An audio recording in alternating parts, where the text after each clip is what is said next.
Sneezing and wheezing sound familiar. A lot of us are suffering from spring allergies, and DC News Now's evening anchor Chris Flanagan spoke with an allergy expert at MedStar Georgetown University Hospital on how we can nip them in the bud. Their conversation is what's going around.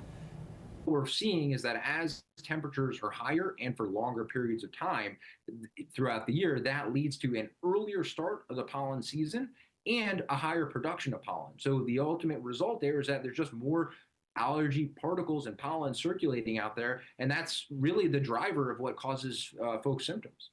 Dr. Spielman, why does it seem the DMV there's so many allergy sufferers and there's so much pollen? What is it about this region that seems to really elevate pollen?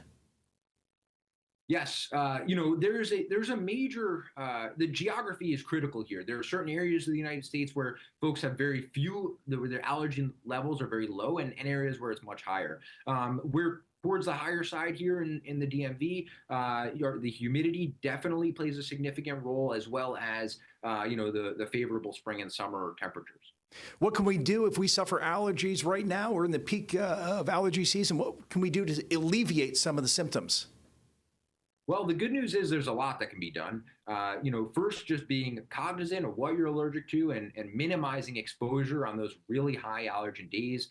Having a HEPA air filter or air purifier in your house and in your bedroom can go a long way. And really using those over-the-counter medications before the start of allergy season and, consistently and diligently through allergy season can go a long way. And of course, when that's not enough, there's a lot more that can be done. And it's important to see, a healthcare provider to make sure that there's not also something else going on.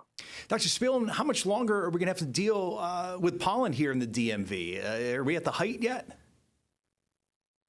That's a good question. The temperatures have been so up and down over the course of the past few weeks. It's really hard to predict what things are going to be like. But to be frank with you, I don't think that I'm not convinced that we've necessarily seen the worst of it yet.